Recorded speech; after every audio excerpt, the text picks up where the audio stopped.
السلام عليكم واهلا بيكم في حلقه جديده من اي for Graphics and Media Production وكورس الالستريتور. الحلقه دي هنبتدي نتكلم عن بقيه التولز اللي احنا ما اتكلمناش عليها. احنا الحلقه اللي فاتت اتكلمنا عن الكاركتر، ولو احنا عندنا كاركتر وعايزين نرسمه ممكن نرسمه ازاي، وان احنا ازاي نقدر نستخدم الشيبس وهكذا. والحلقه اللي قبليها اتكلمنا عن الشيبس وازاي تقدر تستخدم الشيبس عشان ترسم الكاركتر وهكذا. طيب كان في حلقه برضو ان هي الحلقه اللي قبل اللي فاتت، الحلقه اللي قبل البن تول، اتكلمنا فيها ان انت ازاي تستعمل الشيبس، وان انت ممكن تقدر من شيب واحد تطلع اكتر من شكل، واتكلمنا ازاي ان احنا نتعامل معاهم. بلس ان احنا الحلقه اللي فاتت اتكلمنا ان الشيبس ان انت ممكن تقصها وتغير فيها بالباث فايندر، والحلقه الثانيه بتاعت الشيبس كنا بنتكلم بالدايركت سيلكشن تول. فحاليا احنا اتكلمنا عن تعاملات كتيره قوي ان احنا ممكن نتعامل بيها مع الشيبس. في تولز بقى تانية كتير هنبتدي ان احنا نتعرف عليها المره دي، وكمان هنبتدي نشوف ان احنا ممكن نتعامل مع الشيبس بطرق تانية اكتر من الطرق اللي احنا كنا نتعامل عليها في الاول. طيب تعالوا نعمل بيج جديده، هفتح ايا كان ايه المقاس، مش فارقه معايا حاليا. لو انا جيت هنا دلوقتي وجبت الشيب تول، خلاص بقى احنا المفروض عارفين الكلام ده، وجيت عملت فيل كولر ولغيت الستروك بتاعي، وفكرت ان انا جيت قلت لك تعالى بالفيل كولر ده نرسم شيب. من الحاجات اللي احنا كنا بنعملها اللي احنا مثلا لو جينا بالدايركت سيلكشن تول ومسكنا البوينت دي والبوينت دي، لو احنا كده جينا سحبنا كان بيعمل الشكل ده. طب على فكره احنا ممكن نعمل اشكال تانية. ايه ده؟ ايه اللعب اللي بيحصل ده؟ حاليا دلوقتي احنا كنا متفقين على حاجه. ايه الحاجه اللي احنا متفقين عليها؟ شايف انها دلوقتي وانا برسم كده، طيب انا كده دوست حاجه غيرت الشكل، وكده دوست حاجه غيرت الشكل. طب حد يعرف يقول لي ايه الاشكال دي؟ ايوه، افتكر لما احنا جينا دلوقتي عند السيركلز الصغيره دي اللي احنا كنا بنعمل بيها ايه؟ احنا اتفقنا ان السيركلز دي اللي بنشدها اللي بتبتدي ان هي تعمل معانا الزوايا راوندد. لو انت فكرت، لو احنا بنسحب كده وانا جيت دوست مثلا الزرار اللي انا دوسته ده، هو دلوقتي اتحول من راوندد لحاجه احنا خدناها برضو. ايوه صح، مش دي كانت الانفيرتد راوندد اللي احنا كنا بنعملها من جوه؟ طب تعالى نشوف كده. لو انا جيت دوست هنا دوستين، مش كان عندي راوندد وانفيرتد راوندد، وكان عندي الحته اللي بتبقى قصه دي؟ صح. طب تعالى كده ندوس كانسل ونرجع تاني. فهمنا بقى انت دوست ايه. انا لما جيت بالدايركت سيلكشن تول وسحبت البوينت بتاعتي، لما باجي بدوس فوق انا بغير بينهم، او بدوس تحت ايا كان، مش هتفرق معايا. فانا دلوقتي دوست فوق، حولت من راوندد لانفيرتد، وحولت من انفيرتد للشكل الثالث بتاعنا. طب لو دوست تحت العكس، يعني انت ايا كان تحت او فوق بيوظفوا لك نفس الموضوع. فانا دلوقتي حاليا بقى عندي اكسس ان انا ممكن بالشكل اللي عندي ده العب في الراوندد بتاعته، اغير الستايل بتاعه زي ما انا عايز، على حسب انا بدوس فوق ولا تحت. يعني انت ممكن تشتغل الموضوع كده اوتوماتيك، وفي نفس الوقت ان انت تقدر تخلي الدنيا بتاعتك بتتغير من غير ما تخش جوه تلعب في السيتنجز. فدي حاجه من الحاجات الجديده اللي احنا قلناها في الشيبس النهارده. طيب تعالى بقى نسيب الشيب ده، مسحنا. تعالى ناخد بقى بقيه التولز. احنا عدينا على التولز دي. طيب جينا هنا واتكلمنا عن اللاين، واتكلمنا عن الارك والسبايرال والتانجل والبورر جريد. تعالوا بقى نشوف بقيه التولز. ايه دي؟ لو انت واخد فوتوشوب فانت اول ما هتشوف دي هتقول لي دي البراش تول، دي زي البراش اللي موجوده في الفوتوشوب. طب تعالى بس ندوس كليك يمين كده ونشوف ايه ده. في حاجه اسمها بينت براش تول، في حاجه اسمها بلوك براش تول. ايه البراش دي؟ جايه من اسم البراش، فرشه.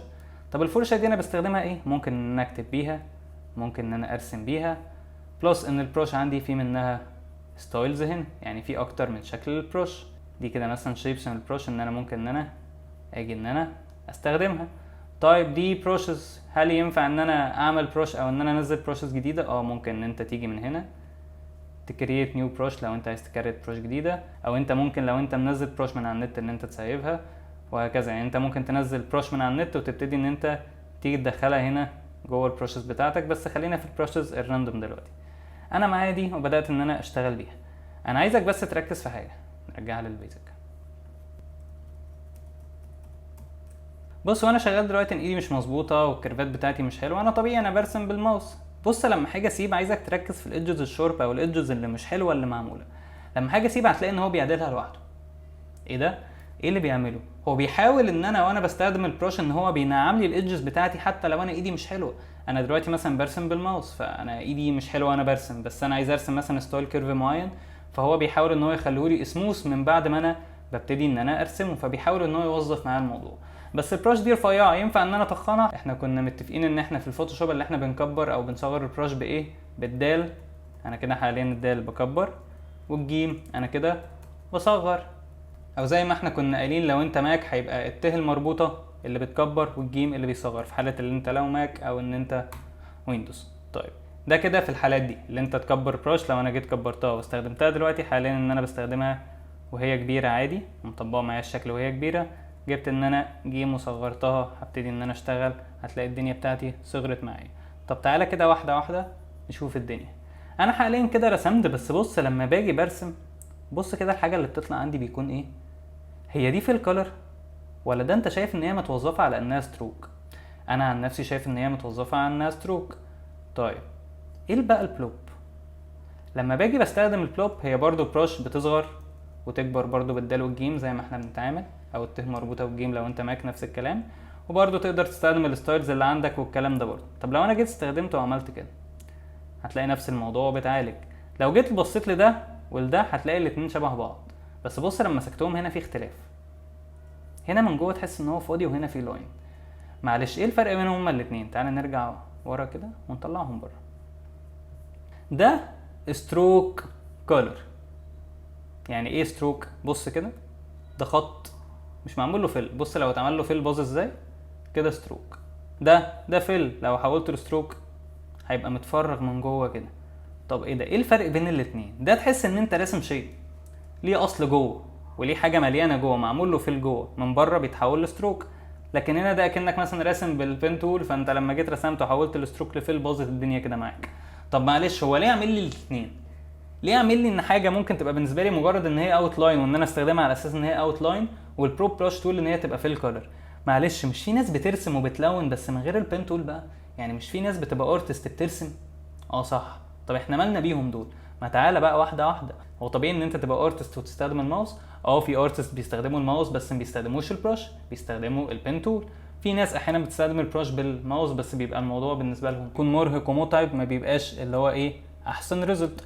امال الارتست بقى اللي بيفكر ان هو يبتدي يرسم وان هو بيشتغل الشغلانه دي بيعمل ايه؟ بيشتغل على حاجه اسمها جرافيك تابلت. ايه الجرافيك تابلت ده؟ بيبقى شبه التابلت عادي اللي انت بتبقى شاريه مثلا، زي التابلت اللي انت مثلا بتجيبه من سامسونج او بس ده بتبقى حاجه اسمها جرافيك تابلت، بيبقى عباره عن سكرين بتتوصل بالجهاز بتاعك، وانت بتبتدي ان انت بيبقى معاك قلم كأنك ماسك قلم ورقه عادي خالص وبتبتدي ان انت ترسم. بس الفرق في الجرافيك تابلت ان الحاجه اللي انت بترسمها بتطبق عندك هنا في السكرين. فالراجل الارتست اللي بيحب يرسم بايده ده، فعايز يرسم الحاجه اللي بايده دي اللي هو راسمها على ورق على الكمبيوتر، بيعمل ايه وقتها؟ في ناس يا اما بترسم على ورق وبتاخد الحاجه اللي على الورق دي تخش تشفها جوه بالبين تول للناس اللي بتتعامل بالبين تول، او بيبتدي ان هو يجيب جرافيك تابلت وبيبتدي ان هو يرسم بايده. فالراجل حاليا لو هو عايز يرسم كاركتر، فالكاركتر الخطوط اللي بتبقى بره دي، مش انت دلوقتي لو جبت كراسه الرسم بتبقى عباره عن خطوط وبعد كده بتلونها؟ طب الخطوط اللي بره دي ايه؟ دي البينت بروش تول. فالراجل لما بيجي يرسم كاركتر، انا جيت رسمت مثلا كاركتر اهو، ده على اساس ان ده كاركتر اهو، معلش لما حاجه امسكه ده خط من بره، ده مجرد اوت لاين من بره. طب معلش انا الكاركتر او الشيء اللي انا رسمته ده عايز ان انا الونه، لو حولت الستروك دي لفيل هيتلون كده، ده انت كده لونته من جوه. لا انا عايز الون الحته دي لون، وعايز الون الحته دي لون، والحته دي لون، والكلام ده. طب انا هعمل ايه؟ معاك كأنك قلم الوان عادي خالص، قلم اللي انت بتلون بيه البلوك بروش تول، وتبتدي اللي انت تيجي تلون. بص كده لما اجي بلون انا بس عايز اوصل لك ريزلت معين في الاخر.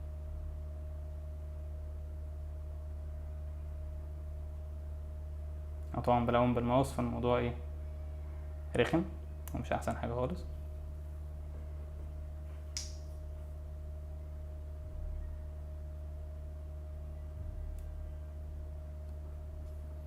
لما تيجي بقى تبص على ده هتلاقي اللي انا لونته ده طالع ان هو فيل كولر وده ستروك.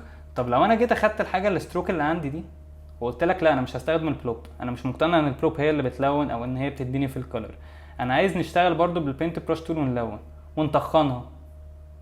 ليف ستروك، اوكي بيقول لي سيب الستروك ده بس، هات ده كده، انا كده برسم بالتانية.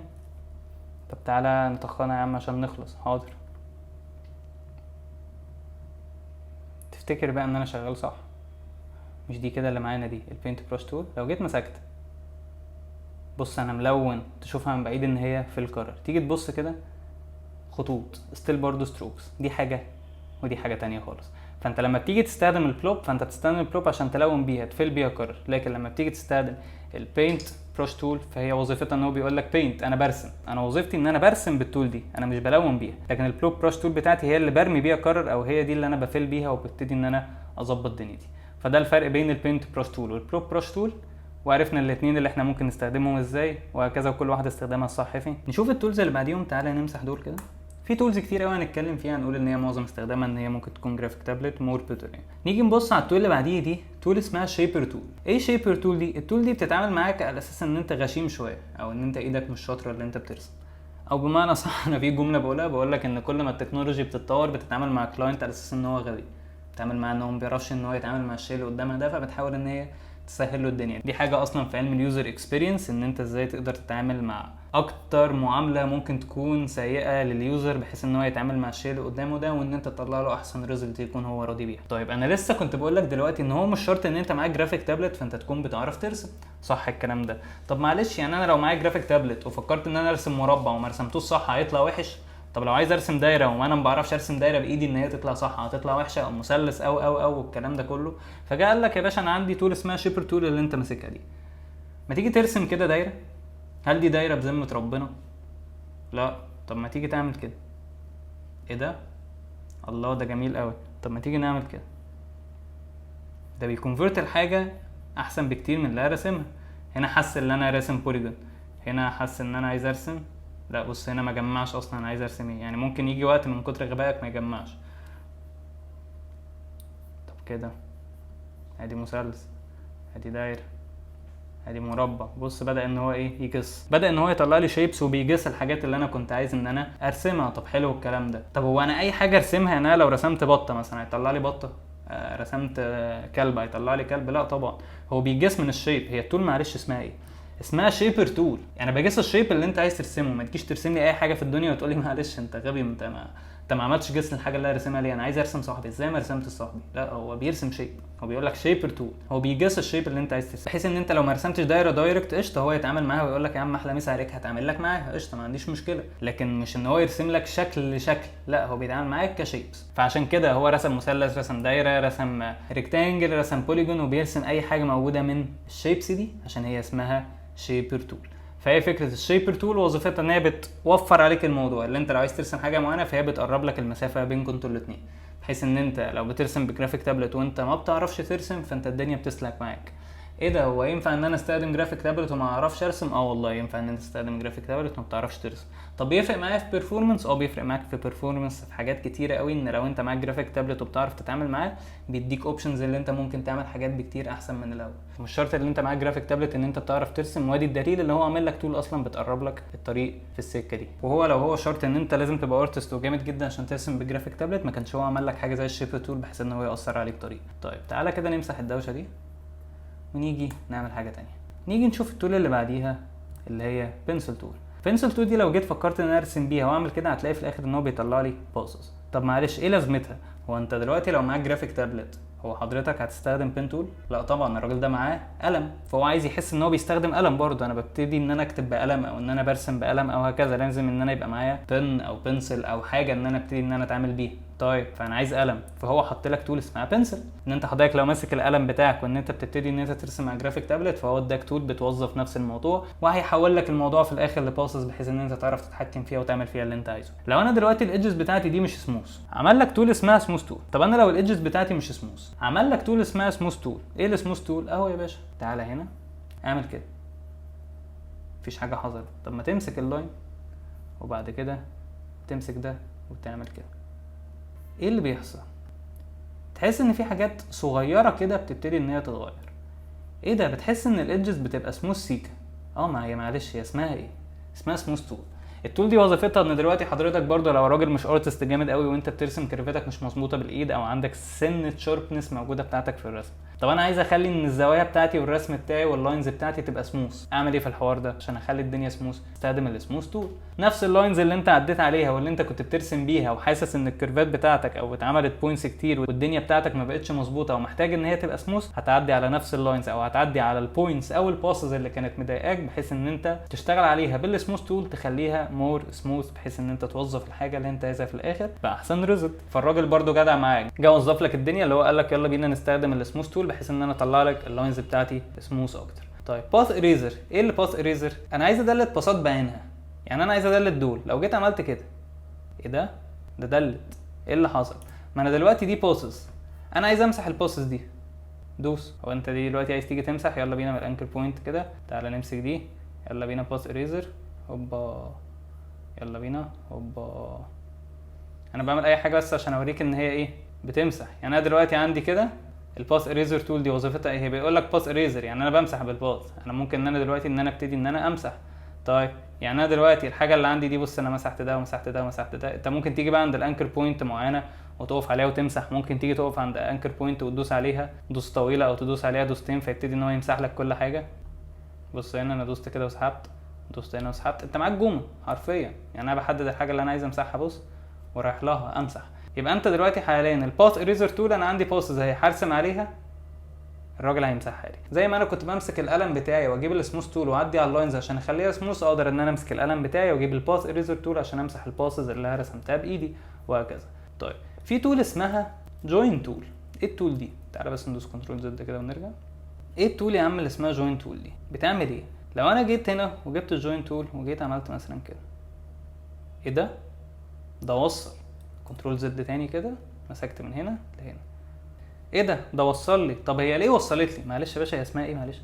اسمها جوين تول. طب الجوين تول دي بتعمل ايه؟ لما بيكون في بوينتس بعيده عن بعض او باسز بعيده عن بعض وانت عايز توصلهم ببعض، بتمسك الحاجتين دول مع بعض وتيجي بالجوين تول وتعدي عليهم كده فبيوصلهم. مش شرط ان هو يوصل لك الحاجه زي ما انت عايز على فكره. يعني انت ممكن تيجي انت توظف الدنيا فيوصلها لك زي ما هو عايز، وممكن في وقت ان هو مجرد ان هو بيوصلها لك وخلاص. انها دلوقتي التول بتاعتي دي يا عم تقدر ان هي توظف لك ان هي توصل لك البوينتس دي ببعض او توصل لك الباسات دي ببعض. فانا حاططها لك، عايز تستخدمها تمام، مش عايز تستخدمها خلاص. بس هي التول وظيفتها انها دلوقتي لو عندي بوينتس او عندي باسات زي دي ممكن ان انا اوصلها ببعض، بس ابقى ماسكهم واعدي بالتول بتاعتي على اللاينين اللي انا عايز اوصلهم ببعض. التولز دي اللي احنا شايفينها لحد دلوقتي تقدر انت تستخدمها بالماوس عادي، بس ستيل الاحسن ان انت تستخدمها بجرافيك تابلت، وهي اصلا متوظفه للجرافيك تابلت بحيث ان هي تسهل عليك الدنيا ان انت تعمل بيها الاوبريشنز بتاعتك. تعالوا كده بقى ندلت دول ونشوف الكام تول اللي جايين دول هنعمل فيهم ايه. طيب تعالوا كده نرسم شيب ونخلي الشيب ده مثلا اسود. لو جيت كده بصيت عند التولز دي هتلاقي هنا في تول اسمها اريزر تول وحاجه اسمها سيزر تول وحاجه اسمها نايف تول. ايه اريزر تول دي؟ دي جومه. طب معلش هعمل ايه بالجومه؟ يعني لو مسكنا الجومه كده وجيت فكرت ان انا الجومه بكبرها واصغرها بالدال والجيم برضه، يعني انا كده كبرتها وهي كانت صغيره. طب لو انا جيت عملت بالجومه كده جوه الشكل، تفتكر ايه اللي هيحصل؟ هتمسح. طيب تمام، بس هتمسح ازاي؟ بص كده، ايه ده الشكل جوه اتحول كأنها مسحت وسابت باسس كده والشكل بقى عندي متفرغ. ايه الكلام ده؟ يعني انا ممكن يبقى الشكل بتاعي متفرغ وان انا اوظف ان انا اعمل شيب زي ده بالاريزر؟ ايه ده؟ طب حلو الكلام ده. طب انا لو جيت قصيت، افرض مثلا لو انا هبت في دماغي ان انا بص انا عايز اصغر دي شويه وعايز اعمل كده واسيب، ايه ده احنا قسمنا الشيب وبقى تحت اكن في كيرف وهكذا. ايه ده؟ الله، حلو قوي الموضوع ده. يعني انا دلوقتي ممكن يبقى عندي شيب واقسمه باي شكل واطلع منه شكلين كمان ويبقوا منفصلين. يعني انت لو عندك الموضوع ده كمان، يعني انت لما بتيجي ترسم كده بص اهو وظف معاك الموضوع، تقدر بقى تعمل كده تعمل كده، ممكن تعمل اللي انت عايزه. ممكن تيجي هنا مثلا تقولي انا عايز اخلي الشكل ده يفضل زي ما هو، بس انا مثلا عايز ارسم مثلا حاجه جوه ويبقى ده ستايل الشكل ان هو متفرغ منه حاجه جوه. اهو عندك طول ما انت ما قطعش الشكل ده من مكان لمكان، ما جبتلوش ستارت بوينت واند بوينت بالاريزر، فانت كده مفرغ جواه.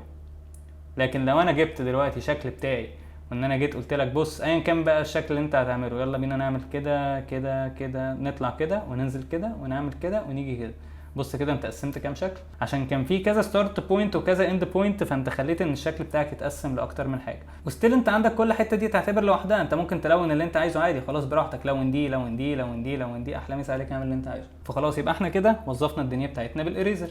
لو انا جبت بقى شكل برضو بس فكرت ان انا اجيب السيزر وجيت دوست هنا، هيشتمك يقول لك please use the scissor tool on a segment or an anchor point but not an end point of a path. ايه الكلام ده؟ مش فاهم. بص يا باشا، بيقول لك من الاخر انت لو معاك ورقه ومعاك مقص هتدب المقص في النص؟ اكيد لا. فهو بيقول لك انت اكيد مش هتدب المقص من النص، انت لما تيجي تقص حاجه لازم يبقى عندك نقطه بدايه ونقطه نهايه. مش شرط ان نقطه البدايه دي تبقى الباث لباث او الانكر بوينت الانكر بوينت، انت ممكن يبقى من انكر بوينت الباث او العكس. يعني ايه الكلام ده؟ لو جيت دوست اوكي ودوست دوس على البوينت دي لازم اقفلها هنا عند الانكر بوينت؟ لا، ممكن تيجي عند اللاين سيجمنت وندوس عادي. بس معلش انا مش شايف ان هو قص، مفيش اي حاجه تدل ان هو قص.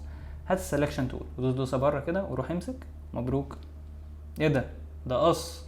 مع ان انا اخترت من انكر بوينت اللاين سيجمنت قص عادي. طب تعالى ندوس كنترول زد ونرجع نجيب السيزر ونعمل من 1 ل 2 اهو سيجمنت لسيجمنت قص.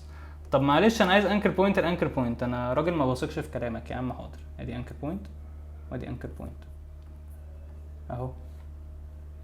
طيب لو انا جيت بقى، بص انا رخم هقعدلك في كل حاجه، جيت هنا انكر بوينت وجيت هنا دوست، هيشتمك ليه؟ انا ده ولا لاين سيجمنت ولا ده انكر بوينت، فهو انت كده بتقول له لا معلش نص لي من نص الورقه برضه. يبقى انت لازم ستارت واند. الستارت واند تول انكر بوينت تو لاين، يا اما لاين وانكر بوينت زي ما انت عايز، انكر بوينت الانكر بوينت، لاين للاين زي ما انت عايز. ما ينفعش تيجي في الهواء وتدوس. بس السيزر فيه عيب ان انت لو جيت قصيت من حته لحته زي ما احنا كنا متفقين ان احنا كنا في حاجات استغنينا عن ان احنا نقص مثلا بالدايركت سelection تول او هكذا، وقلنا ان احنا نستخدم باث فايندر عشان لما نيجي نحول ده في الاخر يبقى مقفول بلاين ما يبقاش مفتوح، لكن ده مفتوح. في حاله اللي انت اصلا عايز ترسم شيب وان انت تحوله لاين سيجمنت وان هو يبقى مفتوح، ان انت تستخدمه استخدامات معينه وان انت قاصد اللي انت اصلا تخلي الباث ده مفتوح او ايا كان الشيب اللي قدامك ده يبقى مفتوح بستايل معين، خلاص اعتمد واشتغل بالاسلوب ده، فانت كده ريحت دماغك. طيب لا انا عايز الحاجه مقفوله، يبقى انت مش هينفع معاك بالسيزر، او ان انت ممكن تمسك الشيب بتاعك وزي ما احنا اتفقنا ان انت تاد بوينت من هنا لهنا. يبقى احنا كده خلاص ظبطنا الدنيا بتاعتنا بالسيزر. ناقص لنا ايه؟ ناقص لنا تول ناقصه اللي هي النايف. تعالى نرسم شكل ونجيب كده النايف بتاعتنا، سكينه. اعمل بقى كده براحتك زي ما انت عايز. طبعا انت مش مقتنع ان المنظر ده هيطلع، بس للاسف المنظر ده طلع. ايه ده؟ هو كل ده اتقص؟ يعني انا لو جبت السلكشن تول بتاعتي كده وجيت دوست بره ومسكت كده، ايه ده؟ دي كل حته لوحدها. امسك ادي المنظر بتاعك، كل حاجه انت اديتها اوردر ان هي تتقص قصت معاك. يبقى انا دلوقتي عرفت ان انا اوظف ان انا يبقى عندي حاجات كتيره قوي بالمنظر ده ومتفرطه كده لمجرد ان انا اديتها اوردر ان هي تتقص واتقصت معايا طلعت بالمنظر ده. يبقى انا وظفت الدنيا بتاعتي ان انا قصقصت الدنيا بتاعتي عادي. طيب يبقى ده كده التولز دي بحيث ان انت توظف الدنيا بتاعتك ان انت تقص باريزر او بسيزر او بنايف زي ما انت عايز. يبقى التولز دي ان انا ممكن استخدمها. طب معلش هي التولز دي لازم جرافيك تابلت؟ وانا دلوقتي استخدمتها لازم جرافيك تابلت؟ لا، بس مثلا الاريزر انت عايز مثلا تقص بشيب معين وايدك مش هتظبطه ان انت ترسمه، فممكن ترسمه بالبن فالموضوع يبقى اسهل. ايا كان الجرافيك تابلت ما تفكرش فيه ان هو عائق، هو مش عائق. في ديزاينرز كبير وناس ارتست كبيره قوي ما تستخدمش جرافيك تابلت عادي. بس هي فكره زي ما انا اتفقت معاك ان دي حاجه لو انت فكرت ان انت تحطها في الفيوتشر ليك او ان انت تجيبها تعمل عليها تريننج تطلع بيها شغل تاني، هتوفر عليك حاجات كتير وهتخلي معاك حاجات ببايورتي وباوبشنز وبمنظر احلى ممكن يطلع معاك. طب تعالى ندلل دول وتعالى ناخد تول تانية. لو جيت بصيت هنا ودوست كليك يمين هتلاقي تول اسمها روتيت وهتلاقي تول اسمها ريفلكت. ايه روتيت وايه ريفلكت؟ على فكره الروتيت احنا استخدمناها في حاجات والريفلكت استخدمناها في حاجات، بس الريفلكت استخدمناها وكانت زي التول بالظبط، بس الروتيت ما كانتش زيها. مش فاهم يعني؟ انت دلوقتي لو رسمت الشكل ده، لو انا جبت السلكشن تول بتاعتي وجيت من عند الحرف كده لفيت، وانا كده بعمل ايه للشكل؟ بعمل له روتيشن والانجل بتاعته بتظهر اهي. طب انا لو دوست كنترول زد وبدات ان انا الف الشكل وانا بدوس شيفت، هيبتدي ان هو يلف معايا بانجل 45 كل مره بحيث ان هو يحافظ عليها وتبقى الدنيا بتاعتي مستقره، فانا كده بروتيت. طب لو حضرتك بصيت عندك في البروبرتيز هنا هتلاقي هنا في العلامه دي اللي هي علامه الروتيشن، ان انت لو جيت عند الشكل ده وجيت مثلا كتبت 4 5 45 هيلف 45، كتبت 90 هيلف ب 90، فهيبتدي ان هو يظبط الدنيا معاك على الانجلز وتبقى انت عملت روتيشن عادي. طب معلش ده روتيشن. الريفلكت لو انا جيت دلوقتي واخدت الشكل ده مثلا سحبت منه بوينت كده، احنا مش كنا متفقين ان انا لو دوست الت مثلا وكررت الشكل ده لما عملنا في الحواجب في الكاركتر ان احنا نقلنا الحواجب الناحيه الثانيه او قلنا ان احنا ننقل شيب الناحيه الثانيه، عملنا ايه؟ قلت لك دي كانت موجوده في الفوتوشوب في الفري ترانسفورم لما انت كنت بتدوس كنترول تي وكليك يمين وتعمل فليب هوريزونتال او فيرتيكال، ده كان فوتوشوب. قلت لك الستريتور هتلاقيها برده في فري ترانسفورم. طب فين فري ترانسفورم اذا كان الشكل اصلا بيعمل فري ترانسفورم؟ يا باشا تعالى بس كده دوس كليك يمين روح للترانسفورم هتلاقي فيه ريفلكت، هيعكس لك. هتلاقي ان هو ممكن يعكس لك فيرتيكال ويقلبها لك، يعكس لك هوريزونتال ويقلبها لك. فانا لو عكستها فيرتيكال وصلت ودوست اوكي عمل معايا الموضوع ده. او لو انا اخدت منه نسخه ممكن اسحب النسخه دي فوق وكليك يمين وترانسفورم واجي بقى اقول له ريفلكت، بس بدل ما ادوس اوكي ممكن ادوس كوبي واخد منه نسخه، فبقى عندي الشكل ده منه نسخه ومنه نسخه. طيب امال الريفلكت اللي هناك دي ايه؟ معلش دوس عليها يا باشا دوستين كده، يعني تعالى هنا ناخد التول وتعالى ندوس دوستين طلع لي نفس الاوبشن. انا جبت الشكل بتاعي هنا وجبت الريفلكت بتاعتي دوست عليها دوستين طلع لي الاوبشنز بتاعتي اللي انت برضو ممكن تدوس منها اوكي او كوبي وهكذا. طب في لعبه صايعه بقى، ايه اللعبه الصايعه دي؟ شايف البوينت اللي لونها سيان دي او لونها لبني دي؟ البوينت دي ممكن تتحكم لي في حاجه. ايه الحاجه اللي تتحكم لي فيها؟ ايه رايك ان انا عايز افليب الشكل ده الناحيه التانية، بس بدل ما ادوس كوبي ويتعمل له فليب في نفس المكان يروح ناحيه تانية؟ ازاي؟ اللي بيحدد هو هيروح فين النقطه دي. طب لو انت ماسك دلوقتي الريفلكت تول دي وجيت دوست بالنقطه دي هناك، شايف انا وديت النقطه فين؟ انا ماسك التول زي ما هي، بس بدل ما ادوس كليك يمين او ادوس دوستين دوست النقطه دي هناك. لو انا دوست الت وسحبت كده، ايه ده؟ ايه اللي بيحصل؟ شفت كده ايه اللي بيحصل؟ تعالى نعمل زوم اوت عشان نشوف. النقطه بتاعتي هنا اهي، الت وسحبت. بص لما سحبتها الناحيه التانية قلبها لي على طول وعمل لي فليب، ان هو فاهم ان هو عايزها الناحيه التانية. لو انا جبتها هنا فوق فيعمل لها فليب هنا، عمل لها فليب هنا، عمل لها فليب هنا. يبقى هو دلوقتي مجرد ان انا حددت بوينت، انا قلت له يبقى انا البوينت دي بتاعتي في السنتر، لو نقلتها الناحيه الثانيه هو السوفت وير فاهم ان انت عايز تنقلها الناحيه الثانيه وتعكسها. طلعت بيها فوق فاهم ان انا كنت عايز ان انا اطلع بيها فوق. فانت دلوقتي اصلا ممكن من غير ما تتحكم في اي حاجه من جوه تطبق الحاجه اللي انت عايزها، مجرد اللي انت عملتها من هنا عن طريق البوينت بتاعتك دي. يبقى البوينت بتاعتي دي هي اللي بتحدد لي مكان الاوردر بتاعي، فانا اقدر ان انا اوظف الدنيا بتاعتي تفليب ازاي وتتوظف ازاي عن طريق ان انا اتحكمت في البوينت، انا ما فتحتش الاوبشنز اصلا. فدي ميزه مثلا التول الريفلكت بتزودها لك، غير ان انت لو دوست كليك يمين ترانسفورم وعملت ريفلكت وهكذا. طيب في ايه تاني؟ في ان انا دلوقتي الروتيشن دي بقى، دي اللي حلوه في ايه بقى؟ ما انت لسه قايل لي روتيشن موظفينها وممكن نعمل فيها اللي احنا عايزينه. ده وتعالى كده ننزل ونرسم شكل ونخلي الشكل ده ستروك. انا دلوقتي اتفقت معاك ان انت هنا ممكن تروتيت. طب تعالى نشوف الروتيشن دي. لو جيت هنا دوستين وممكن يروتيت برضو، كتبت 23 هيروتيت. طب معلش ايه الميزه زياده؟ يعني عشان لو كتبت 23 ودوست كوبي، يا عم ما سهله، انا دوست كوبي اخدت نسخه. طب ما انا ممكن اعمل حاجه تانية زياده. اولا انت عندك نفس البوينت الزرقاء، لو انا دوست هنا فانا دلوقتي لو جيت مثلا دوست الت وسحبت، بص كده ايه اللي حصل فوق.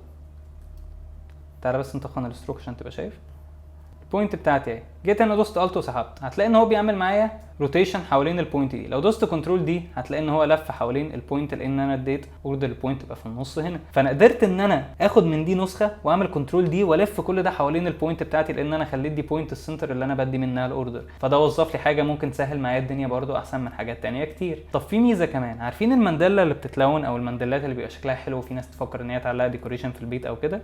ممكن نعملها ازاي الكلام ده؟ انا دوست كنترول زد ورجعت، هاجي هنا ارسم شيب تاني ومعلش هحوله لستروك، وتعالى هنا هقول له روتيشن انجل 23 ودوست كوبي.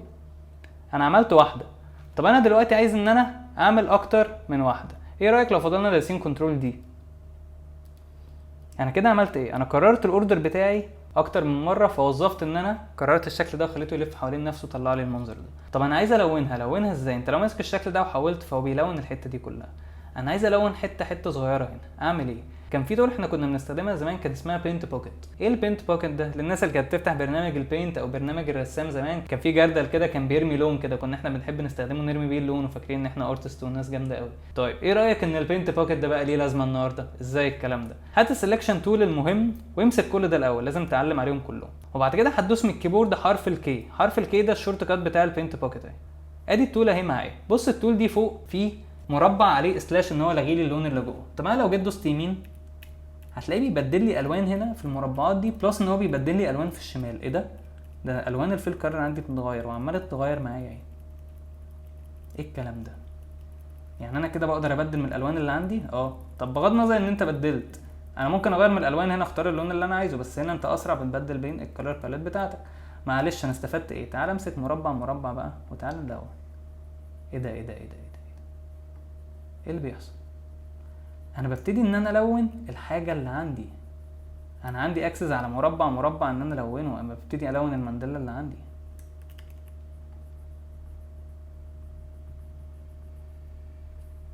تعالى كده نسيب.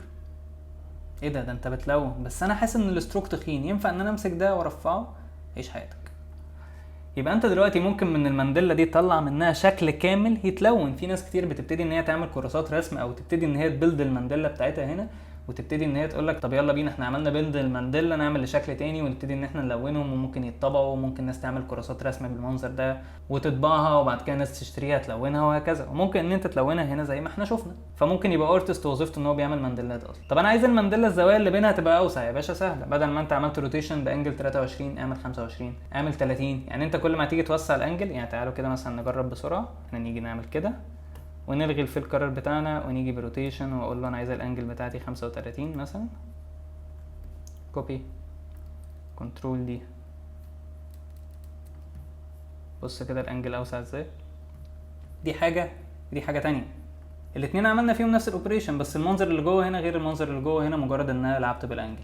يبقى انت دلوقتي الريفلكت والروتيشن تقدر تستخدمهم في اكتر من حاجه، وتقدر ان انت تطلع بيهم ريزلت شغل كويسه قوي. دي كده شويه تولز احنا خدناها النهارده. ان شاء الله الحلقه الجايه برضو هنزود اكتر في التولز، بس حبينا ان احنا نزود شويه تولز كده عشان تبقى انت فاهم ان في تولز ثانيه ليها استخدامات اكتر بكتير، وان انت ممكن توظفها اكتر من توظيف. يعني انا مثلا دلوقتي اديت لك توظيف للروتيشن وتوظيف للريفلكت، ان انت ممكن توظف من التول الواحده دي اكتر من حاجه وتعملها باكتر من طريقه. كده كده انت بتشوف الطريقه اللي احسن لك والطريقه اللي اسرع لك في الشغل واللي اسهل لك واللي انت بتعرف تطلع بيها ريزلت صح هي اللي انت تستخدمها. بس ادينا شايفين في تولز كتير قوي ممكن تستخدمها مع الجرافيك تابلت تسهل معاك الدنيا، وفي تولز كتير قوي ممكن تنقل الديزاين بتاعك في حته ثانيه، لمجرد ان انت تفكر في فكره معينه تعرف ازاي تنفذها بالتول دي باحسن شكل وتطلع بشكل بروفيشنال وصح. اتمنى تكون الحلقه عجبتكم، مستنيكم في حلقات جايه كتير. ما تنسوش تعملوا لايك وشير وسبسكرايب وترنوا الجرس عشان كل ما انزل حلقه جديده تجيلكم. ولو حد عنده اي سؤال ممكن يسيب لي في الكومنتات الاسئله بتاعته، ولو حد حابب ان هو يعمل حاجه ويبعتها لي مفيش اي مشكله، ولو حد حابب ان هو يسال اي سؤال دايركت هتلاقوا لينك الفيسبوك بيج تحت، وهتلاقوا لينك اكونت انستجرام تحت، ممكن تخش تسالوني برايفت مفيش اي مشكله. واتمنى انكم تكونوا استفدتوا بمعلومه جديده، والسلام عليكم.